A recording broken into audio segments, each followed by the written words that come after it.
ਉਹਨਾਂ 9 ਭਾਗਾਂ ਦੇ ਵਿੱਚ ਜਿਹੜੇ ਅੰਗ ਹਨ, ਉਹਨਾਂ ਅੰਗਾਂ ਦੇ ਮੁਤਾਬਕ ਸਾਨੂੰ ਕਰੈਕਟਰ ਪਤਾ ਹੁੰਦਾ ਹੈ ਕਿ ਜੇ ਸੱਜੇ ਪਾਸੇ ਪਸਲੀਆਂ ਦੇ ਹੇਠਾਂ ਦਰਦ ਹੋ ਰਹੀ ਹੈ ਤੇ ਇਹ ਲਿਵਰ ਦੀ ਜਾਂ ਗਾਲ ਬਲੈਡਰ ਦੀ ਦਰਦ ਹੋ ਸਕਦੀ ਹੈ। ਮੋਸਟਲੀ ਇਹ ਆਮ ਤੌਰ ਤੇ ਮਿਡਨਾਈਟ ਸਟਾਰਟ ਹੁੰਦੀ ਹੈ। ਮੋਸਟਲੀ ਇਹਦੇ ਪਿੱਛੇ ਇੱਕ ਹਿਸਟਰੀ ਹੁੰਦੀ ਹੈ ਕਿ ਕੱਲ ਪਾਰਟੀ ਤੇ ਗਏ ਸੀ, ਫੈਟ ਵਾਲੀਆਂ ਚੀਜ਼ਾਂ, ਥਿੰਦੀਆਂ ਚੀਜ਼ਾਂ ਸਾਰੀਆਂ ਛਕੀਆਂ ਛਕਾਈਆਂ ਨੇ, ਜਾਂ ਕਿਤੇ ਪ੍ਰਾਹੁਣੇ ਗਏ ਸੀ, ਘਿਓ ਪਾ ਕੇ ਜ਼ਿਆਦਾ ਉਹਨਾਂ ਨੇ ਦੇ ਦਿੱਤਾ ਆ। ਔਰ ਉਸ ਹਾਲਾਤ ਦੇ ਵਿੱਚ ਮਿਡਨਾਈਟ ਦੇ ਵਿੱਚ ਜਦੋਂ ਤੁਸੀਂ ਰਿਲੈਕਸ ਹੋ ਕੇ ਪੈ ਰਹੇ ਹੋ, ਉਸੇ ਵੇਲੇ ਸੁੱਤਿਆਂ ਪੈ ਦਰਦ ਸ਼ੁਰੂ ਹੁੰਦੀ ਹੈ ਤੇ ਅਸੀਂ ਉਹਨੂੰ ਕਹਿੰਦੇ ਹਾਂ ਲਿਵਰ ਦੀ ਪੇਨ। ਇਹ ਸੱਜੇ ਪਾਸੇ ਹੋਏਗੀ, ਹੋ ਕਿਸੇ ਬੀਬੀ ਨੂੰ ਵੀ ਸਕਦੀ ਹੈ, ਬੰਦੇ ਨੂੰ ਵੀ ਸਕਦੀ ਹੈ। ਔਰ ਅਗਰ ਇਹ ਸੈਂਟਰ ਦੇ ਵਿੱਚ ਹੋ ਰਹੀ ਹੈ, ਪਸਲੀਆਂ ਦੇ ਦੋਹਾਂ ਦੇ ਵਿਚਕਾਰ ਹੋ ਰਹੀ ਹੈ, ਤੇ ਇਹ ਮਿਹਦੇ ਵਿੱਚ ਦਰਦ ਹੋ ਰਹੀ ਹੈ। ਇਸੇ ਤਰ੍ਹਾਂ ਹੀ ਜੇ ਖੱਬੇ ਪਾਸੇ ਹੋ ਰਹੀ ਹੈ ਤੇ ਉਹ ਤਿਲੀ ਦੇ ਵਿੱਚ ਵੀ ਹੋ ਸਕਦੀ ਹੈ ਤੇ ਲਾਰਜ ਇੰਟੈਸਟਾਈਨ ਦੇ ਵਿੱਚ ਵੀ ਹੋ ਸਕਦੀ ਹੈ। ਇਸੇ ਤਰ੍ਹਾਂ ਜੇ ਸਾਡੇ ਪੇਟ ਦੇ ਵਿਚਕਾਰ ਧੁੰਨੀ ਦੇ ਬਰਾਬਰ ਲੈਵਲ ਤੇ ਸੱਜੇ ਜਾਂ ਖੱਬੇ ਹੋ ਰਹੀ ਹੈ ਤੇ ਅਸੀਂ ਸਮਝ ਸਕਦੇ ਹਾਂ ਕਿ ਕਿਡਨੀ ਦੀ ਦਰਦ ਹੋ ਰਹੀ ਹੈ। ਜੇ ਇਹ ਦਰਦ ਲੋਅਰ ਐਬਡੋਮਨ ਦੇ ਵਿੱਚ ਸੱਜੇ ਪਾਸੇ ਹੋ ਰਹੀ ਤੇ ਅਸੀਂ ਸਮਝ ਸਕਦੇ ਹਾਂ ਹੋ ਸਕਦਾ ਅਪੈਂਡਿਕਸ ਦੀ ਦਰਦ ਨਾ ਹੋਵੇ। ਅਗਰ ਖੱਬੇ ਪਾਸੇ ਹੋ ਰਹੀ ਹੈ ਤੇ ਸਮਝ ਸਕਦੇ ਹਾਂ ਕਿ ਹੋ ਸਕਦਾ ਹੈ ਇਸ ਬੀਬੀ ਨੂੰ ਕਬਜ਼ ਹੋਈ ਹੋਵੇ ਤੇ ਜਿਸ ਕਰਕੇ ਅਸੀਂ ਦਰਦ ਹੋ ਰਹੀ ਹੋਵੇ, ਜਿਹੜੀ ਕਿ ਆਮ ਤੌਰ ਤੇ ਪ੍ਰੈਗਨੈਂਸੀ ਦੇ ਦੌਰਾਨ ਹੋ ਹੀ ਜਾਂਦੀ ਹੈ। ਇਸੇ ਤਰ੍ਹਾਂ ਹੀ ਜੇ ਸੈਂਟਰ ਦੇ ਵਿੱਚ ਹੋ ਰਹੀ ਹੈ ਤੇ ਹੋ ਸਕਦਾ ਆ ਇਹ ਯੂਟਰਸ ਦੇ ਵਿੱਚ ਜਾਂ ਓਵਰੀ ਦੇ ਵਿੱਚ ਹੋਵੇ, ਪਰ ਇਹਨਾਂ ਦਾ ਕਰੈਕਟਰ ਜਿਹੜਾ ਹੈ ਉਹ ਰਿਦਮਿਕਲ ਨਹੀਂ ਹੈ। ਇਹ ਲਗਾਤਾਰ ਹੋਣ ਵਾਲੀਆਂ ਦਰਦਾਂ ਨੇ। ਇਹਨਾਂ ਹਾਲਾਤਾਂ ਦੇ ਵਿੱਚ ਦਰਦ ਲਗਾਤਾਰ ਹੁੰਦੀ ਹੈ। ਔਰ ਇੱਕ ਕਰੈਕਟਰ ਜਿਹੜਾ ਲੇਬਰ ਪੇਨ ਦਾ ਹੈ ਕਿ ਉੱਪਰ ਤੋਂ ਹੇਠਾਂ ਨੂੰ ਜਾਂਦਾ ਆ। ਹਮੇਸ਼ਾ ਹੀ ਇਹ ਲੇਬਰ ਪੇਨ ਜਿਹੜੀ ਹੈ ਉੱਪਰ ਤੋਂ ਹੇਠਾਂ ਵਾਲੇ ਪਾਸੇ ਨੂੰ ਜਾਂਦੀ ਹੈ ਤੇ ਉਸ ਨੂੰ ਅਸੀਂ ਕਹਿੰਦੇ ਆ ਵੀ ਇਹ ਲੇਬਰ ਪੇਨ ਆ। ਦੂਸਰੀ ਗੱਲ, ਇਹਦਾ ਕਰੈਕਟਰ ਜਿਹੜਾ ਆ ਉਹ ਮੇਨਟੇਨ ਰਹਿੰਦਾ ਆ, ਕਿ ਇਹਦਾ ਕਰੈਕਟਰ ਇਹ ਹੈ ਕਿ ਇਹ ਇੱਕ ਸੀਕੁਐਂਸ ਵਿੱਚ ਆਈ ਤੇ ਚਲੇ ਗਈ। ਉਹਦਾ ਇੱਕ ਲਿਮਟਿਡ ਸਮਾਂ ਹੋਇਆ ਕਿ ਪਹਿਲਾਂ ਇਹ ਅੱਧਾ ਮਿੰਟ ਰਹੀ, ਫਿਰ ਇਹ ਮਿੰਟ ਹੋਣੀ ਸ਼ੁਰੂ ਹੋ ਗਈ, ਫਿਰ ਉਸ ਤੋਂ ਬਾਅਦ 1.5 ਮਿੰਟ ਤੱਕ ਵੀ ਪਹੁੰਚ ਗਈ। ਔਰ ਇਹਦੀ ਜਿਹੜੀ ਫਰੀਕੁਐਂਸੀ ਹੈ ਟਾਈਮ ਟੂ ਟਾਈਮ, ਜਦੋਂ ਪਹਿਲੀ ਦਰਦ ਸ਼ੁਰੂ ਹੋਈ ਸੀ ਟਾਈਮ ਟੂ ਟਾਈਮ ਵੱਧਦੀ ਗਈ। ਇਹਦਾ ਇਹ ਕੋਈ ਹੈ ਨਹੀਂ ਕਿ ਇਹਨੇ ਮਿਡਨਾਈਟ ਹੀ ਸ਼ੁਰੂ ਹੋਣਾ ਹੈ, ਕਿ ਇਹਨੇ ਸਵੇਰ ਵੇਲੇ ਸ਼ੁਰੂ ਹੋਣਾ ਹੈ। ਇਹ ਕਿਸੇ ਵੀ ਵੇਲੇ ਸ਼ੁਰੂ ਹੋ ਸਕਦੀ ਹੈ, ਕਿਉਂਕਿ ਇਹ ਅੰਦਰੋਂ ਜਦੋਂ ਬੱਚੇ ਦੀ ਇੱਕ ਕੰਡੀਸ਼ਨ ਹਾਰਮੋਨਲ ਲੈਵਲ ਤੇ ਪਹੁੰਚਦੀ ਹੈ ਕਿ ਭਾਈ ਹੁਣ ਇਹ ਬੱਚਾ ਇਸ ਪੇਟ 'ਚ ਨਹੀਂ ਰਹਿ ਸਕਦਾ, ਇਹਦੇ ਵਾਸਤੇ ਜਗ੍ਹਾ ਘਟ ਗਈ ਹੈ, ਇਹਦੇ ਵਾਸਤੇ ਖੁਰਾਕ ਘਟ ਗਈ ਹੈ, ਇਹਨੇ ਇੱਥੋਂ ਮਾਈਗ੍ਰੇਟ ਹੋਣਾ ਹੈ। ਕੁਦਰਤ ਦਾ, ਨੇਚਰ ਦਾ ਇੱਕ ਬਣਿਆ ਹੋਇਆ ਹੈ ਆਪਣਾ ਪ੍ਰੋਸੈਸ ਹੈਗਾ ਆ। ਔਰ ਉਸ ਪ੍ਰੋਸੈਸ ਦੇ ਮੁਤਾਬਕ ਹੀ ਇਹ ਲੇਬਰ ਪੇਨ ਸਟਾਰਟ ਹੁੰਦੀਆਂ। ਉਹਦਾ ਇੱਕ ਮੈਕੈਨਿਜ਼ਮ ਹੈਗਾ ਜਿਹੜਾ ਆਪਾਂ ਅੱਗੇ ਚੱਲ ਕੇ ਦੱਸਾਂਗੇ ਆਪਣੇ ਸੁਣਨ ਵਾਲਿਆਂ ਨੂੰ ਕਿ ਕਿਹੜਾ ਮੈਕੈਨਿਜ਼ਮ ਹੁੰਦਾ ਹੈ ਜਿਸ ਦੇ ਕਰਕੇ ਇਹ ਐਸੀਆਂ ਗੱਲਾਂ ਹੋਣੀਆਂ ਸ਼ੁਰੂ ਹੋ ਜਾਂਦੀਆਂ ਨੇ। ਉਸ ਤੋਂ ਬਾਅਦ ਪਹਿਲੀ ਸਟੇਜ ਦੇ ਵਿੱਚ ਆਮ ਤੌਰ ਤੇ ਜਿਹੜਾ ਪਹਿਲੀ ਦਫਾ ਬੀਬੀਆਂ ਬੱਚਾ ਪੈਦਾ ਕਰਨ ਜਾ ਰਹੀਆਂ ਨੇ, ਉਹਨੂੰ ਜਿਹੜਾ ਨਲੀ ਪੈਰਸ ਯੂਟਰਸ ਹੈਗੀ ਹੈ ਔਰ ਪ੍ਰਾਇਮੀ ਗ੍ਰੈਵਿਡਾ, ਉਸ ਸਟੇਜ ਦਾ ਨਾਂ ਹੈ ਪ੍ਰਾਇਮੀ ਗ੍ਰੈਵਿਡਾ, ਕਿ ਪਹਿਲੀ ਦਫਾ ਮਾਂ ਬਣਨ ਜਾ ਰਹੀ ਹੈ। ਔਰ ਉਹਦੇ ਵਿੱਚ ਸਮਾਂ ਜਿਹੜਾ ਨਿਰਧਾਰਿਤ ਹੈ ਉਹ ਸਾਡਾ ਡਿਲੀਵਰੀ ਦਾ 16 ਘੰਟੇ ਦਾ ਆਮ ਨਿਰਧਾਰਿਤ ਹੈ।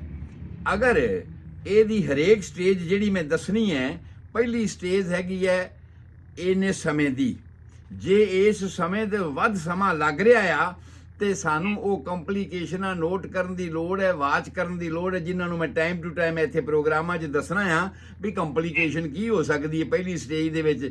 ਜੇ 16 ਘੰਟੇ ਲੰਘ ਗਏ ਨੇ, ਪਹਿਲੀ ਦਫਾ ਮਾਂ ਬਣਨ ਜਾ ਰਹੀ ਹੈ ਕੋਈ ਬੱਚੀ, ਔਰ ਉਹਦੀਆਂ ਦਰਦਾਂ ਤੇਜ਼ ਤੋਂ ਤੇਜ਼ ਹੋ ਰਹੀਆਂ ਨੇ, ਬਾਵਜੂਦ ਇਸ ਦੇ ਵੀ ਡਿਲੀਵਰੀ ਨਹੀਂ ਹੋ ਰਹੀ, ਤੇ ਕਾਰਨ ਕੀ ਹੋ ਸਕਦੇ ਨੇ।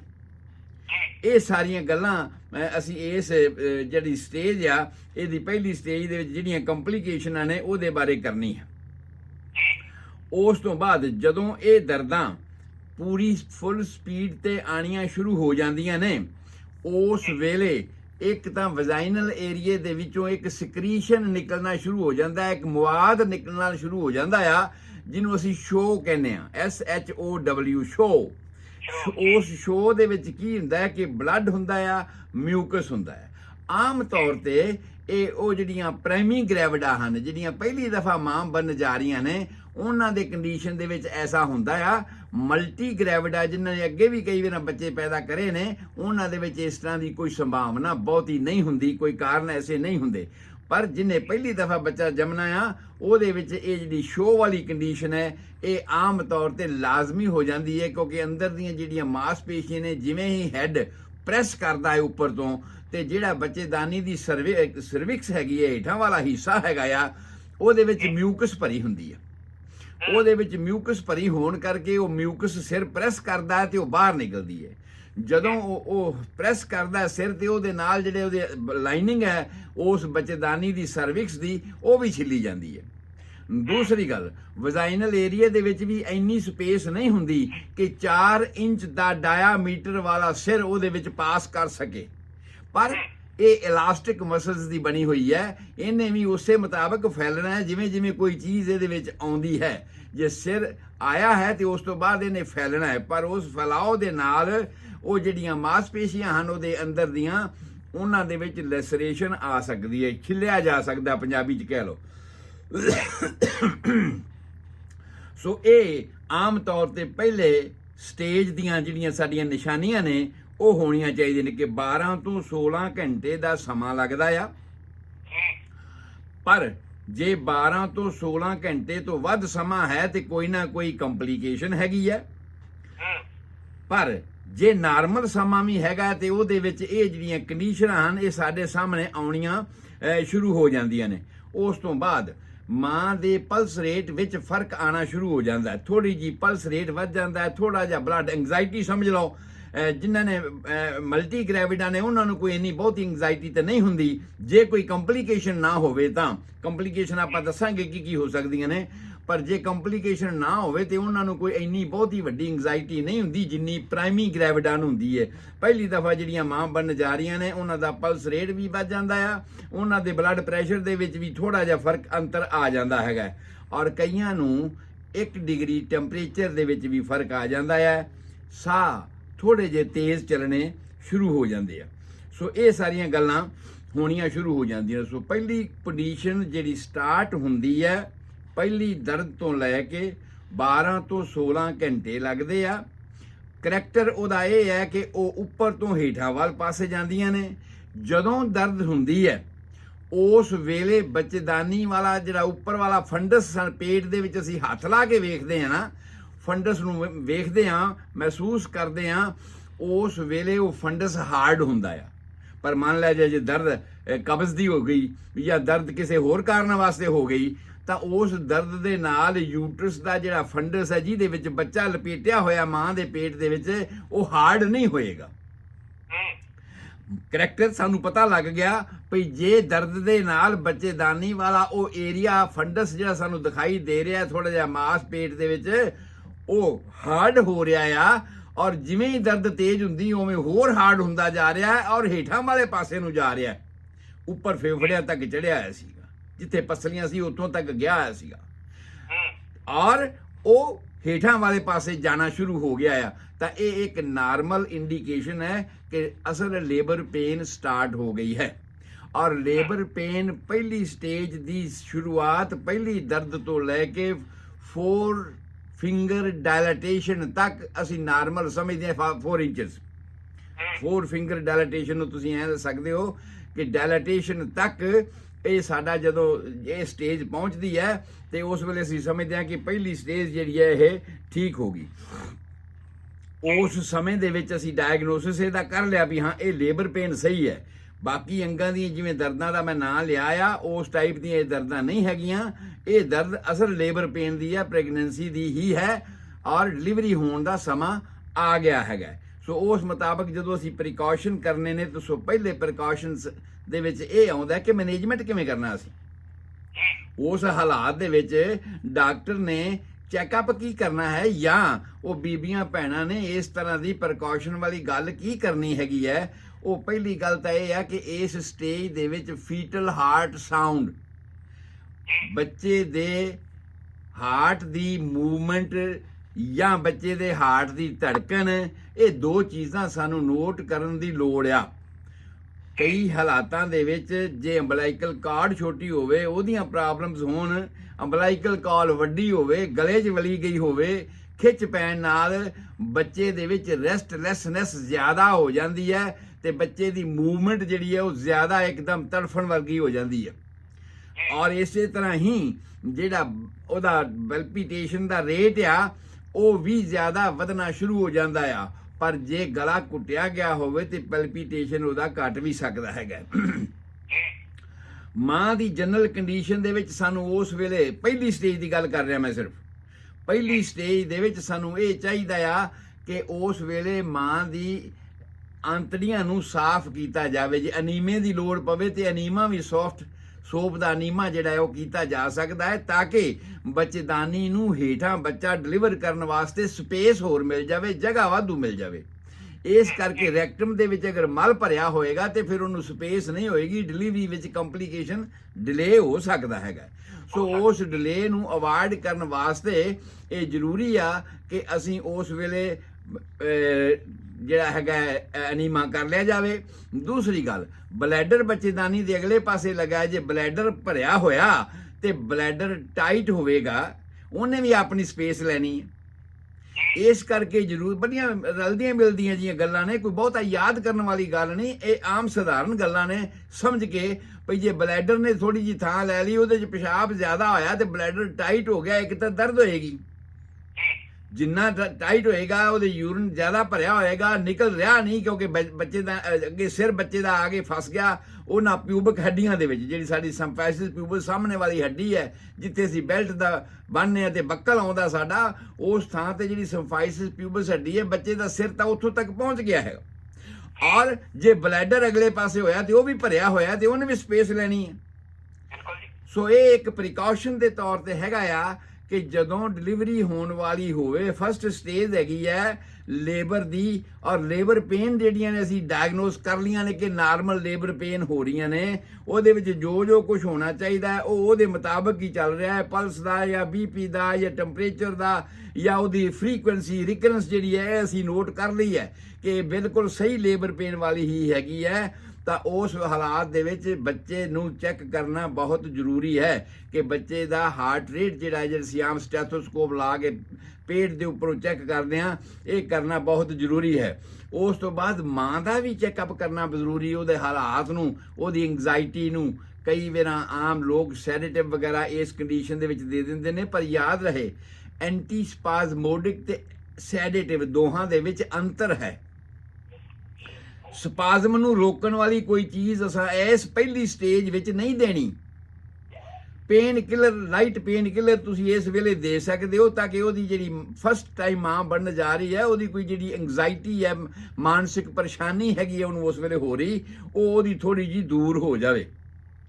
ਔਰ ਇਸ ਵੇਲੇ ਤੁਸੀਂ ਇਹ ਕਨਫਰਮ ਕਰ ਲਿਆ ਹੁਣ ਕਿ ਇਹ ਅਸਲ ਲੇਬਰ ਪੇਨ ਹੈਗੀਆਂ ਨੇ, ਇਹ ਤੁਸੀਂ ਕਲੀਅਰ ਕਰ ਲਿਆ ਕਿ ਹੁਣ ਟੱਟੀ ਵਾਲਾ ਰਸਤਾ ਅਸੀਂ ਕਲੀਨ ਕਰ ਲਿਆ, ਪਿਸ਼ਾਬ ਵਾਲਾ ਰਸਤਾ ਅਸੀਂ ਕਲੀਨ ਕਰ ਲਿਆ।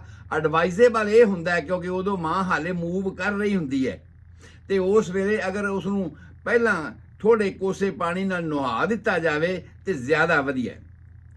ਉਸ ਤੋਂ ਬਾਅਦ ਨਹਾਉਣ ਤੋਂ ਬਾਅਦ ਉਸ ਨੂੰ ਜਦੋਂ ਤੁਸੀਂ ਦੇਖਿਆ ਕਿ ਪਹਿਲੀ ਸਟੇਜ ਦਾ ਐਂਡ ਆ ਰਿਹਾ ਹੈ, ਭਾਵ ਹੁਣ 12 ਤੋਂ 16 ਘੰਟੇ ਦਾ ਸਮਾਂ ਪੂਰਾ ਹੋ ਗਿਆ ਹੈ, ਜੇ ਲੇਟ ਵੀ ਹੋ ਰਿਹਾ ਹੈ ਤੇ 16 ਘੰਟੇ ਹੋ ਚੁੱਕੇ ਨੇ, ਤੇ ਹੁਣ ਸਾਨੂੰ ਹੈਡ, ਉਹਨੂੰ ਕਰਾਊਨਿੰਗ ਕਹਿੰਦੇ ਆ, ਹੈਡ ਜਿਹੜਾ ਆ ਉਹ ਬਲਜ ਆਊਟ ਬਾਹਰਲੇ ਪਾਸੇ ਇੱਕ ਪੁਕਾਨਾ ਜਿਹਾ ਸਾਨੂੰ ਦਿਖਾਈ ਦੇਣਾ ਸ਼ੁਰੂ ਹੋ ਗਿਆ। ਤੇ ਜੇ ਅਸੀਂ ਵੈਜਾਈਨਲ ਚੈੱਕਅਪ ਕਰਦੇ ਹਾਂ ਤੇ ਸਾਨੂੰ ਹੈਡ ਟੱਚ ਕਰਦਾ ਉਂਗਲੀ ਦੇ ਨਾਲ, ਇਹ ਕੰਡੀਸ਼ਨ ਆ ਗਈ ਆ ਤੇ ਉਸ ਵੇਲੇ ਸਾਨੂੰ ਏਸੈਪਟਿਕ ਮੈਜਰਸ ਅਡਾਪਟ ਕਰਨ ਦੀ ਲੋੜ ਹੈ। ਮੈਨੇਜਮੈਂਟ ਕਰ ਰਹੇ ਅਸੀਂ ਫਸਟ ਸਟੇਜ ਦਾ।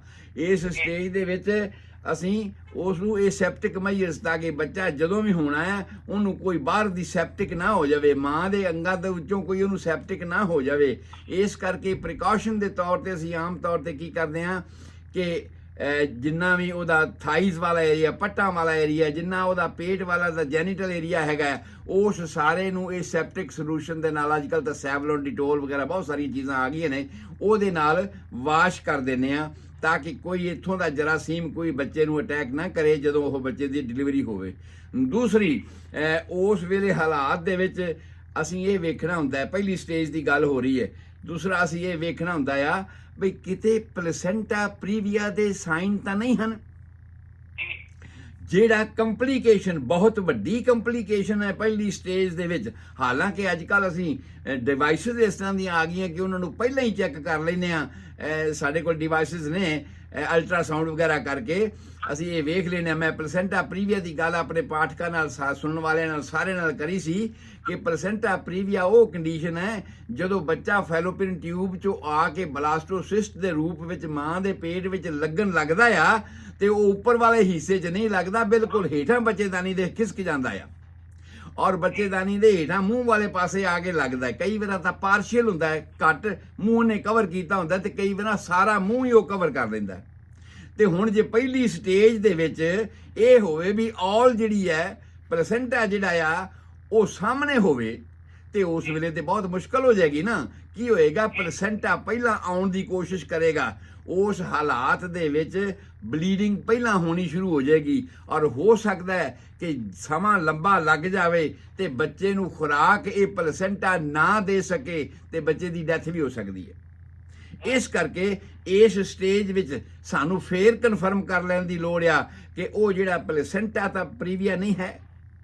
ਦੂਸਰੀ ਗੱਲ, ਜਦੋਂ ਸਾਡੇ ਸਾਹਮਣੇ ਬਲਜ ਆਊਟ, ਉਹ ਇੱਕ ਪੁਕਾਨਾ ਜਿਹਾ ਤੁਸੀਂ ਕਹਿ ਰਹੇ ਹੋ, 4 ਵਾਟਰ ਬੈਗ ਅਸੀਂ ਉਹਨੂੰ ਕਹਿੰਦੇ ਆ ਮੈਡੀਕਲ ਟਰਮ ਦੇ ਵਿੱਚ, ਪਰ ਉਹ ਪੁਕਾਨਾ ਜਿਹਾ ਜਦੋਂ ਬਾਹਰ ਆਉਣਾ ਸ਼ੁਰੂ ਹੁੰਦਾ ਹੈ ਫਸਟ ਸਟੇਜ ਦੇ ਵਿੱਚ ਹੀ ਹੁੰਦਾ ਆ, ਔਰ ਉਸ ਵੇਲੇ ਸਾਨੂੰ ਉਸ ਨੂੰ ਪਲਪੇਟ ਕਰਕੇ ਸੈਪਟਿਕ ਮੈਜਰ ਤੇ ਅਡਾਪਟ ਕਰਨੇ ਹੀ ਕਰਨੇ ਹਨ। ਇਹ ਵੇਖ ਲੈਣ ਦੀ ਲੋੜ ਹੈ ਕਿ ਉਹਦੇ ਵਿੱਚ ਐਂਬਲਾਈਕਲ ਕਾਰਡ ਦੀਆਂ ਕੁਆਇਲਸ ਤਾਂ ਨਹੀਂ ਹੈ, ਕਿਤੇ ਐਂ ਤਾਂ ਨਹੀਂ ਵੀ ਐਂਬਲਾਈਕਲ ਕਾਰਡ ਉਹਦੇ ਵਿੱਚ ਨਿਕਲ ਕੇ ਪਹਿਲੋਂ ਆ ਰਹੀ ਹੈ। ਐਸਾ ਹੋਵੇ ਤਾਂ ਕਈ ਵਾਰ ਐਸਾ ਹੁੰਦਾ ਹੈ ਕਿ ਜਦੋਂ ਸਿਰ ਆ ਕੇ ਫਸੇਗਾ, ਅੰਬਲਾਈਕਲ ਕਾਰਡ ਤੇ ਸਿਰ ਤੇ ਹੱਡੀਆਂ ਮਾਂ ਦੀਆਂ ਆਪਸ ਵਿੱਚ ਪ੍ਰੈਸ ਹੋਣਗੀਆਂ, ਤੇ ਅੰਬਲਾਈਕਲ ਕਾਰਡ ਨਹੀਂ ਬੱਚੇ ਨੂੰ ਖੁਰਾਕ ਨਹੀਂ ਜਾਣੀ, ਬੱਚੇ ਨੂੰ ਆਕਸੀਜਨ ਨਹੀਂ ਜਾਣੀ, ਜਿਸ ਕਰਕੇ ਕਈ ਹਾਲਾਤਾਂ ਵਿੱਚ ਪਿੰਡਾਂ ਥਾਵਾਂ ਤੇ ਆਮ ਤੌਰ ਤੇ ਹੁਣ ਤਾਂ ਖੈਰ ਪਿੰਡਾਂ 'ਚ ਵੀ ਕਾਫੀ ਐਡਵਾਂਸਮੈਂਟ ਹੋ ਗਈ ਹੈ, ਲੋਕ ਫਟਾਫਟ ਹਸਪੀਟਲਾਂ ਵਾਲੇ ਜਾਂਦੇ ਨੇ ਤੇ ਐਕਸਪਰਟ ਡਾਕਟਰ ਸਾਰੀਆਂ ਗੱਲਾਂ ਨੂੰ ਵੇਖ ਰਹੇ ਹੁੰਦੇ ਨੇ, ਪਰ ਮੈਂ ਕੇਵਲ ਜਾਣਕਾਰੀ ਦੇ ਤੌਰ ਤੇ, ਅਸੀਂ ਤਾਂ ਉਸ ਸਿਵਲਾਈਜ਼ ਦੇਸ਼ ਵਿੱਚ ਰਹਿੰਦੇ ਜਿੱਥੇ ਸਾਰਾ ਕੁਝ ਹਸਪੀਟਲਾਂ 'ਚ ਹੁੰਦਾ ਹੈ, ਪਰ ਮਾਵਾਂ ਨੂੰ ਇਹ ਜਾਣ ਲੈਣ ਦੀ ਲੋੜ ਹੈਗੀ ਹੈ ਵੀ ਵਾਪਰ ਕੀ ਰਿਹਾ, ਹੋ ਕੀ ਰਿਹਾ ਤੇ ਹੋ ਕੀ ਸਕਦਾ ਆ। ਵੱਧ ਤੋਂ ਵੱਧ ਕੋਈ ਮਾੜੀ ਗੱਲ ਅਗਰ ਹੋ ਸਕਦੀ ਹੈ ਤੇ ਉਹਦੇ ਬਾਰੇ ਜਾਣਕਾਰੀ, ਨਾਰਮਲ ਤਾਂ ਕੁਦਰਤ ਦਾ ਨਿਯਮ ਆ, ਡਿਲੀਵਰੀ ਹੋਣੀ ਇੱਕ ਨਾਰਮਲ ਕੁਦਰਤ ਦਾ ਨਿਯਮ ਹੈ, ਹੋ ਜਾਣਾ ਆ, ਅਸੀਂ ਸਿਰਫ ਵਾਚ ਕਰਨਾ ਆ। ਪਰ ਜੇ ਇਸ ਨਿਯਮ ਦੇ ਵਿੱਚ ਕਿਤੇ ਕੋਈ ਰੁਕਾਵਟ ਆ ਗਈ, ਅਸੀਂ ਉਸ ਵਾਸਤੇ ਆ, ਡਾਕਟਰ ਉਸ ਵਾਸਤੇ ਨੇ ਕਿ ਉਹ ਜੇ ਕੋਈ ਰੁਕਾਵਟ ਆ ਗਈ, ਜੇ ਕੋਈ ਕੰਪਲੀਕੇਸ਼ਨ ਹੋ ਗਈ ਤੇ ਅਸੀਂ ਉਹਨੂੰ ਕਿਵੇਂ ਵੇਖਣਾ ਆ, ਸਮਝਣਾ ਕਿਵੇਂ ਆ ਤੇ ਦੂਰ ਕਿਵੇਂ ਕਰਨਾ ਹੈਗਾ। ਉਸ ਹਾਲਾਤ ਦੇ ਵਿੱਚ ਅਗਰ ਤੁਹਾਨੂੰ ਐਸਾ ਲੱਗੇ ਕਿ ਉਸ 4 ਵਾਟਰ ਬੈਗ ਦੇ ਵਿੱਚ ਤੁਹਾਨੂੰ ਕੋਈ ਪਲਪੇਟ ਕਰਦੀ ਹੋਈ ਚੀਜ਼ ਦਿਖਾਈ ਦੇ ਰਹੀ ਹੈ,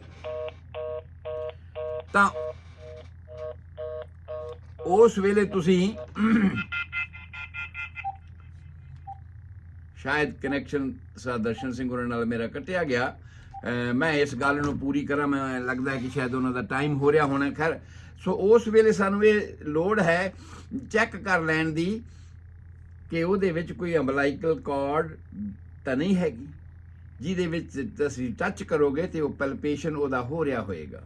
ਇਹਦਾ ਮਤਲਬ ਕੀ ਆ, ਉਸ ਵੇਲੇ ਇਹ ਪ੍ਰੀਕਾਸ਼ਨ ਲੈਣ ਦੀ ਲੋੜ ਆ ਕਿ ਸਾਡੀ ਇਹ ਜਿਹੜੀ ਅੰਬਲਾਈਕਲ ਕਾਰਡ ਆ ਇਹਦੇ ਵਿੱਚ ਪ੍ਰੈਸ ਨਾ ਹੋ ਜਾਵੇ, ਕਿ ਬੱਚੇ ਦਾ ਸਾਹ ਜਾਂ ਬੱਚੇ ਨੂੰ ਖੁਰਾਕ ਨਾ ਰੁਕ ਜਾਵੇ। ਇਸ ਕਰਕੇ ਜ਼ਰੂਰੀ ਇਹ ਆ ਕਿ ਉਸ ਵੇਲੇ ਹੈਡ ਨੂੰ ਤੁਸੀਂ ਅਪਵਰਡ ਪੁਸ਼ ਕਰੋ, ਬਜਾਏ ਇਸ ਦੇ ਕਿ ਤੁਸੀਂ ਉਸ ਨੂੰ ਹੇਠਾਂ ਲਿਆ ਰਹੇ ਹੋ, ਤੁਸੀਂ ਇੱਕ ਵਾਰ ਅਪਵਰਡ ਉਸ ਨੂੰ ਪੁਸ਼ ਕਰੋ। ਜਦੋਂ ਬੱਚਾ ਫੇਰ ਸਿਰ ਉੱਪਰ ਵਾਲੇ ਪਾਸੇ ਜਾਏਗਾ, ਉਸ ਹਾਲਾਤ ਦੇ ਵਿੱਚ ਇਹ ਅੰਬਲਾਈਕਲ ਕਾਰਡ ਕਿਉਂਕਿ ਮੂਵ ਕਰ ਰਹੀ ਹੈ, ਉਸ ਅਮਨੀਓਟਿਕ ਫਲੂਇਡ ਦੇ ਵਿੱਚ ਇਹ ਮੂਵ ਕਰ ਜਾਏਗੀ। ਜੇ ਉਹ ਬੱਚੇ ਦੇ ਗਲੇ ਵਿੱਚ ਨਹੀਂ ਵਲੀ ਤਾਂ ਫਿਰ ਉਹ ਮੂਵ ਕਰ ਜਾਏਗੀ, ਮੂਵ ਕਰੇਗੀ ਤੇ ਉਸ ਤੋਂ ਬਾਅਦ ਫਿਰ ਨੈਕਸਟ ਪੇਨ ਦੇ ਵਿੱਚ ਜਦੋਂ ਫਿਰ ਬੱਚੇ ਦਾ ਸਿਰ ਐਡਜਸਟ ਹੋਏਗਾ, ਫਿਕਸ ਹੋਏਗਾ, ਉਸ ਵੇਲੇ ਫਿਰ ਦੁਬਾਰਾ ਚੈੱਕ ਕਰ ਲਓ ਕਿ ਹੁਣ ਕਾਰਡ ਤੇ ਨਹੀਂ ਆ ਰਹੀ। ਸੋ ਨਹੀਂ ਆ ਰਹੀ ਤੇ ਫਿਰ ਇਸ ਡਿਲੀਵਰੀ ਨੂੰ ਅੱਗੇ ਪ੍ਰੋਗਰੈਸ ਕਰਨ ਵਾਸਤੇ ਜਾਣ ਦਿਓ, ਇਹ ਪ੍ਰੋਗਰੈਸ ਹੋਏਗੀ। ਸੋ ਇਹ ਸਾਰੀਆਂ ਜਿਹੜੀਆਂ ਕੰਪਲੀਕੇਸ਼ਨਾਂ ਨੇ ਉਸ ਵੇਲੇ ਇਹ ਚੈੱਕ ਕਰਨ ਦੀ ਲੋੜ ਹੈ ਕਿ ਜਦੋਂ ਫਸਟ ਸਟੇਜ ਆਪਣੇ ਐਂਡ ਵਾਲੇ ਪਾਸੇ ਜਾ ਰਹੀ ਹੈ। 12 ਤੋਂ 16 ਘੰਟੇ ਨਾਰਮਲ ਪੀਰੀਅਡ ਹੋ ਚੁੱਕਾ ਹੈ, ਭਾਵੇਂ ਉਹ ਪਹਿਲੀ ਦਫਾ ਮਾਂ ਬਣਨ ਜਾ ਰਹੀ ਹੈ। ਉਸ ਹਾਲਾਤ ਦੇ ਵਿੱਚ ਵੀ ਮੈਕਸਿਮਮ ਸਮਾਂ ਇਹ ਆ, ਅਗਰ ਜਿਹੜੀ ਉਹ ਮਲਟੀ ਗ੍ਰੈਵਿਡਾ ਹੈਗੀ ਹੈ ਉਹ ਕਈ ਵਾਰ 12 ਘੰਟਿਆਂ ਦੇ ਵਿੱਚ ਵੀ ਡਿਲੀਵਰੀ ਕਰ ਦਿੰਦੀ, ਤੇ ਇਸ ਤੋਂ ਵੀ ਪਹਿਲਾਂ ਡਿਲੀਵਰੀ ਹੋ ਜਾਂਦੀ, ਜਿਹਦੇ ਵਾਸਤੇ ਮੈਂ ਤੁਹਾਨੂੰ ਦੱਸਿਆ ਸੀਗਾ ਉਸ ਨੂੰ ਪ੍ਰੈਸੀਪੀਟੇਟ ਲੇਬਰ ਕਹਿੰਦੇ ਹਾਂ ਅਸੀਂ, ਜਿਹੜੀ ਕਿ ਰਿਲੈਕਸ ਮਸਲਸ ਦੇ ਕਰਕੇ ਜਾਂ ਮਲਟੀਪਲ ਡਿਲੀਵਰੀਆਂ ਹੋਣ ਤੋਂ ਬਾਅਦ ਐਸੀ ਕੰਡੀਸ਼ਨ ਆ ਸਕਦੀ ਹੈਗੀ ਹੈ। ਸੋ ਇਸ ਕਰਕੇ ਸਾਨੂੰ ਇਹ ਪਹਿਲੀ ਸਟੇਜ ਨੂੰ ਕਵਰ ਕਰਨ ਵਾਸਤੇ ਵੇਖਣ ਦੀ ਜ਼ਰੂਰਤ ਹੈ ਕਿ ਕੀ ਮਾਂ ਦੀ ਸਿਹਤ ਠੀਕ ਆ, ਮਾਂ ਦੇ ਵਿੱਚ ਕੋਈ ਐਂਗਜ਼ਾਇਟੀ ਜਾਂ ਕੋਈ ਪਰੇਸ਼ਾਨੀ ਤਾਂ ਨਹੀਂ ਹੋ ਰਹੀ। ਮਾਂ ਦਾ ਪਲਸ ਰੇਟ ਅਗਰ 110 ਤੋਂ ਵੱਧਦਾ ਹੈ ਤੇ ਬਹੁਤ ਵੱਡੀ ਪਰੇਸ਼ਾਨੀ ਦੀ ਗੱਲ ਹੈ, ਮਾਂ ਦਾ ਚੈੱਕਅਪ ਕਰਨ ਦੀ ਲੋੜ ਹੈ ਡਿਲੀਵਰੀ ਹੋਣ ਤੋਂ ਪਹਿਲਾਂ। ਸਟੇਜ ਫਸਟ ਦੀ ਗੱਲ ਕਰ ਰਹੇ ਹਾਂ। ਔਰ ਇਸੇ ਤਰ੍ਹਾਂ ਜੇ ਬੱਚੇ ਦੀ ਹਾਰਟ ਬੀਟ 160 ਤੋਂ ਉੱਪਰ ਜਾਣੀ ਸ਼ੁਰੂ ਹੋ ਗਈ ਹੈ ਤੇ ਉਸ ਵੇਲੇ ਵੀ ਚੈੱਕ ਕਰਨ ਦੀ ਲੋੜ ਹੈ ਕਿ ਕਾਰਨ ਕੀ ਹਨ ਇਸ ਚੀਜ਼ ਦੇ। ਔਰ ਉਸ ਵੇਲੇ ਕਈ ਵਾਰ ਸਾਨੂੰ ਉਸ ਕੁਦਰਤ ਦੇ ਨਿਯਮ ਨੂੰ ਜਿਹੜਾ ਪ੍ਰੈਸ ਹੋ ਰਿਹਾ ਹੈ ਉਸ ਨੂੰ ਫਿਰ ਬੈਕਵਰਡ ਪ੍ਰੈਸ ਕਰਨ ਦੀ ਲੋੜ ਹੈ, ਤਾਂ ਕਿ ਇਸ ਚੀਜ਼ ਦਾ ਅਸੀਂ ਸਹੀ ਡਾਇਗਨੋਸਿਸ ਕਰ ਸਕੀਏ ਕਿ ਕੀ ਕਾਰਡ ਜਿਹੜੀ ਹੈ ਉਹ ਬੱਚੇ ਦੇ ਗਲੇ ਦੁਆਲਾ ਤਾਂ ਨਹੀਂ ਵਰੀ ਹੋਈ। ਜੇ ਨਹੀਂ ਵਲੀ ਤੇ ਫਿਰ ਨਾਰਮਲ ਉਸ ਨੂੰ ਦੁਬਾਰਾ ਪੁਸ਼ ਹੋਣ ਦਿਓ, ਪਰ ਜੇ ਕਾਰਡ ਬੱਚੇ ਦੇ ਗਲੇ ਵਿੱਚ ਵਲੀ ਹੋਈ ਹੈ ਜਾਂ ਕਾਰਡ ਛੋਟੀ ਹੈ, ਕਾਰਡ ਛੋਟੀ ਹੋਏਗੀ ਤੇ ਤਾਂ ਵੀ ਖਿੱਚ ਪੈਗੀ, ਤਾਂ ਵੀ ਬੱਚੇ ਦੇ ਵਿੱਚ ਡਿਸਟ੍ਰੈਸ ਹੋਏਗੀ, ਪੈਲਪੀਟੇਸ਼ਨ ਉਹਦਾ ਜ਼ਿਆਦਾ ਹੋਏਗਾ, ਹਾਰਟ ਬੀਟ ਉਹਦੀ ਜ਼ਿਆਦਾ ਹੋਏਗੀ। ਸੋ ਮੇਜਰਮੈਂਟਸ ਇਹ ਆ ਕਿ ਬੱਚੇ ਦੀ ਨਾਰਮਲ ਹਾਰਟ ਬੀਟ ਜਿਹੜੀ ਹੈ ਉਹ 140 ਤੱਕ ਹੁੰਦੀ ਹੈ ਪਰ ਮਿੰਟ, ਪਰ ਜੇ 160 ਤੱਕ ਪਹੁੰਚਦੀ ਹੈ ਤਾਂ ਇਹ ਸਿਗਨਲ ਹੈ ਤੁਹਾਡੇ ਵਾਸਤੇ ਜਾਣਕਾਰੀ ਲਈ ਕਿ ਤੁਸੀਂ ਭਾਈ ਇਹਦਾ ਹੁਣ ਪ੍ਰੀਕਾਸ਼ਨ ਕਰਨਾ ਆ, ਇਹਦਾ ਕੋਈ ਨਾ ਕੋਈ ਬਚਾਅ ਤੁਸੀਂ ਕਰਨਾ ਹੈਗਾ। ਉਸ ਵੇਲੇ ਮਾਂ ਨੂੰ ਡੀਹਾਈਡਰੇਸ਼ਨ ਨਹੀਂ ਹੋਣਾ ਚਾਹੀਦਾ, ਮਾਂ ਦੀ ਵੀਕਨੈਸ ਕਮੀ ਕਮਜ਼ੋਰੀ ਜਿਹੜੀ ਹੈ ਪੂਰੀ ਕੀਤੀ ਜਾਣੀ ਚਾਹੀਦੀ ਹੈ। ਸੋ ਇਹ ਸਾਰੀਆਂ ਗੱਲਾਂ ਸਾਡੀ ਫਸਟ ਸਟੇਜ ਦੇ ਪ੍ਰੀਕਾਸ਼ਨ ਵਾਸਤੇ ਹਨ, ਮੈਨੇਜਮੈਂਟ ਵਾਸਤੇ ਹਨ। ਐਂਟੀਸੈਪਟਿਕ ਮੈਜਰਸ, ਮਾਂ ਦੇ ਟੱਟੀ ਤੇ ਪਿਸ਼ਾਬ ਦੇ ਰਸਤਿਆਂ ਨੂੰ ਕਲੀਨ ਕਰਨਾ, ਇਹ ਸੈਪਟਿਕ ਮੈਜਰ ਤੋਂ ਬਾਅਦ ਮਾਂ ਦੀ ਸਿਹਤ ਦਾ ਪੂਰੀ ਤਰ੍ਹਾਂ ਉਹਦੇ ਰੈਸਪੀਰੇਸ਼ਨ ਦਾ, ਉਹਦੇ ਪਲਸ ਰੇਟ ਦਾ, ਉਹਦੇ ਬਲੱਡ ਪ੍ਰੈਸ਼ਰ ਨੂੰ ਨੋਟ ਕਰਨਾ, ਉਹਦੇ ਟੈਂਪਰੇਚਰ ਨੂੰ ਨੋਟ ਕਰਨਾ, ਫੀਟਲ ਹਾਰਟ ਸਾਊਂਡ ਨੂੰ ਟਾਈਮ ਟੂ ਟਾਈਮ ਵਾਰ-ਵਾਰ ਚੈੱਕ ਕਰਨਾ ਕਿ ਉਹ ਕਿਸੇ ਡਿਸਟ੍ਰੈਸ ਵਿੱਚ ਤਾਂ ਨਹੀਂ ਹੈ ਕਿਸੇ ਵੀ ਹਾਲਾਤ ਦੇ ਵਿੱਚ, ਕਿਉਂਕਿ ਲੇਬਰ ਪੇਨ ਦੇ ਵਿੱਚ ਆਮ ਤੌਰ ਤੇ ਬੱਚੇ ਨੂੰ ਕੋਈ ਡਿਸਟ੍ਰੈਸ ਨਹੀਂ ਹੁੰਦੀ, ਬੱਚਾ ਤੇ ਆਪਣੇ ਗਲਾਫ ਦੇ ਵਿੱਚ ਵਲਿਆ ਹੋਇਆ ਆ ਰਿਹਾ ਹੈਗਾ। ਜਦੋਂ ਉਸਨੇ ਹੈਡ ਦੇ ਫਿਕਸ ਹੋਣਾ ਹੈ ਉਸ ਵੇਲੇ ਅਗਰ ਅੰਬਲਾਈਕਲ ਕਾਰਡ ਉਹਨੂੰ ਪੂਰੀ ਤਰ੍ਹਾਂ ਸਪਲਾਈ ਕਰ ਰਹੀ, ਉੱਥੇ ਨਹੀਂ ਆ ਰਹੀ ਉਹਦੇ ਵਿੱਚ, ਜਾਂ ਉਹਦੇ ਵਿੱਚ ਕੋਈ ਕੰਪਲਿਕੇਸ਼ਨ ਨਹੀਂ ਹੈਗੀ, ਜਾਂ ਪਲਸੈਂਟਾ ਪ੍ਰੀਵੀਆ ਵਰਗੀ ਕੋਈ ਕੰਡੀਸ਼ਨ ਇਸ ਤਰ੍ਹਾਂ ਦੀ ਨਹੀਂ ਹੈਗੀ, ਤੇ ਬੱਚੇ ਵਿੱਚ ਡਿਸਟ੍ਰੈਸ ਹੋਣ ਦਾ ਕੋਈ ਕਾਰਨ ਨਹੀਂ ਹੈ। ਇਹ ਇੱਕ ਨਾਰਮਲ ਕੁਦਰਤ ਦਾ ਨਿਯਮ ਹੈ ਜਿਹੜਾ ਪੂਰਾ ਹੋ ਰਿਹਾ, ਕੋਈ ਪ੍ਰੋਬਲਮ ਨਹੀਂ ਆਉਂਦੀ। ਪਰ ਜੇ ਆ ਰਹੀ ਹੈ, ਫੀਟਲ ਹਾਰਟ ਸਾਊਂਡ ਦੇ ਵਿੱਚ ਵੀ ਤਬਦੀਲੀਆਂ ਆ ਰਹੀਆਂ ਨੇ, ਤੇ ਫਿਰ ਸਾਨੂੰ ਇਹਦਾ ਪ੍ਰੀਕਾਸ਼ਨ ਕਰਨ ਦੀ ਲੋੜ ਹੈ। ਫਿਰ ਸਾਨੂੰ ਦੁਬਾਰਾ ਇਸ ਨੂੰ ਰੀਡੂ, ਅਸੀਂ ਕਹਿ ਸਕਦੇ ਹਾਂ ਉਸ ਨੂੰ ਕਿ ਰੀਡੂ ਕਰਨ ਦੀ ਲੋੜ ਹੈ, ਤਾਂ ਕਿ ਕੋਈ ਕੰਪਲਿਕੇਸ਼ਨ ਨਾ ਆਵੇ ਤੇ ਮਾਂ ਤੇ ਬੱਚਾ ਦੋਵੇਂ ਜਿਹੜੇ ਨੇ ਸੇਫ ਰਹਿਣ ਤੇ ਸੇਫ ਡਿਲੀਵਰੀ ਹੋਵੇ। ਸੋ ਅੱਜ ਦਾ ਇਹ ਸਮਾਂ ਸਾਡਾ ਸਮਾਪਤ ਹੋ ਗਿਆ। ਅਸੀਂ ਕੱਲ੍ਹ ਨੂੰ ਅਗਲੀ ਸੈਕੰਡ ਸਟੇਜ ਤੇ ਗੱਲ ਕਰਾਂਗੇ ਕਿ ਹੁਣ ਡਾਇਲੇਟੇਸ਼ਨ ਪੂਰਾ ਹੋ ਗਿਆ, ਹੁਣ ਬੱਚਾ ਦੀ ਡਿਲੀਵਰੀ ਹੋਣ ਦਾ ਸਮਾਂ ਆ ਗਿਆ ਹੈ, ਹੁਣ 4 ਵਾਟਰ ਬੈਗ ਸਾਡੇ ਸਾਹਮਣੇ ਹੈਗਾ ਆ, ਹੁਣ ਸ਼ੋਅ ਹੋ ਚੁੱਕਿਆ ਹੈ, ਸਾਰਾ ਕੁਝ ਹੋਣ ਵਾਲੀਆਂ ਕੰਡੀਸ਼ਨਾਂ ਹੋ ਗਈਆਂ ਨੇ। ਉਹ ਇਸ ਵੇਲੇ ਮਾਂ ਦੀ ਸਿਹਤ ਵੀ ਠੀਕ ਠਾਕ ਹੈਗੀ ਹੈ।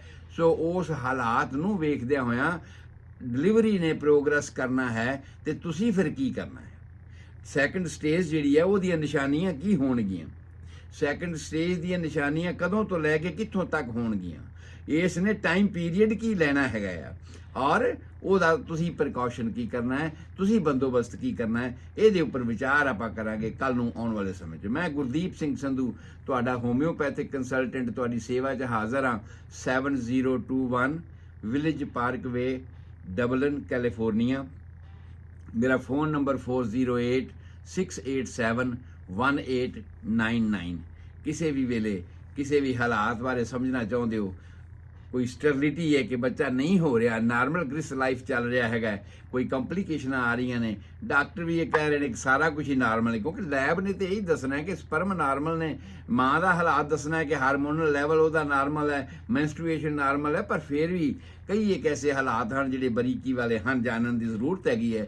ਅਗਰ ਤੁਸੀਂ ਕਿਸੇ ਇਸ ਤਰ੍ਹਾਂ ਦੀ ਮੁਸੀਬਤ ਵਿੱਚ ਹੈਗੇ ਹੋ ਕਿ ਸਟੈਬਿਲਿਟੀ ਹੋ ਰਹੀ ਹੈ, ਮੈਰਿਜ ਹੋਣ ਤੋਂ ਅਗਰ 1 ਸਾਲ ਗ੍ਰਿਸਤ ਜੀਵਨ ਤੁਹਾਡਾ ਨਾਰਮਲ ਚੱਲਦਾ ਹੈ ਤੇ ਉਹਦੇ ਵਿੱਚ ਵੀ ਤੁਹਾਡੇ ਡਿਲੀਵਰ ਪ੍ਰੈਗਨੈਂਸੀ ਨਹੀਂ ਹੋ ਰਹੀ। ਜੇ ਤੁਸੀਂ ਪ੍ਰੀਕਾਸ਼ਨ ਕਰਦੇ ਹੋ ਤੇ ਗੱਲ ਵੱਖਰੀ ਹੈ, ਪਰ ਜੇ ਤੁਸੀਂ ਪ੍ਰੀਕਾਸ਼ਨ ਨਹੀਂ ਕਰਦੇ ਤੇ 1 ਸਾਲ ਬੀਤ ਗਿਆ ਆ ਤੇ ਇਹ ਸੋਚਣ ਵਾਲੀ ਗੱਲ ਹੈ ਕਿ ਉਹਦੇ ਪਿੱਛੇ ਕੀ ਕੀ ਕਾਰਨ ਹੋ ਸਕਦੇ ਨੇ। ਇਸ ਕਰਕੇ ਤੁਸੀਂ ਕਾਲ ਕਰ ਸਕਦੇ ਹੋ ਮੈਨੂੰ ਜਾਂ ਈਮੇਲ ਕਰ ਸਕਦੇ ਹੋ homeomedicine@yahoo.com HOMEOMEDICINE@yahoo.com ਕਿਸੇ ਵੀ ਮਾਧਿਅਮ ਰਾਹੀਂ ਮੇਰੇ ਨਾਲ ਕੰਟੈਕਟ ਕਰਕੇ ਤੇ ਤੁਸੀਂ ਆਪਣੀ ਪ੍ਰੋਬਲਮ ਦਾ ਸੋਲੂਸ਼ਨ, ਸਵਾਲ ਦਾ ਜਵਾਬ ਮੇਰੇ ਕੋਲ ਲੈ ਸਕਦੇ ਹੋ। ਕੱਲ ਫਿਰ ਮਿਲਾਂਗੇ ਇਸੇ ਹੀ ਟਾਈਮ ਦੇ ਉੱਪਰ। ਤੁਹਾਡਾ ਸਾਰਿਆਂ ਦਾ ਰੱਬ ਰਾਖਾ, ਤੁਹਾਡੇ ਸਾਰਿਆਂ ਦੀ ਚੰਗੀ ਸਿਹਤ ਲਈ ਦੁਆ ਕਰਦਾ ਹਾਂ। ਸਤਿ ਸ੍ਰੀ ਅਕਾਲ, ਆਦਾਬ, ਨਮਸਕਾਰ।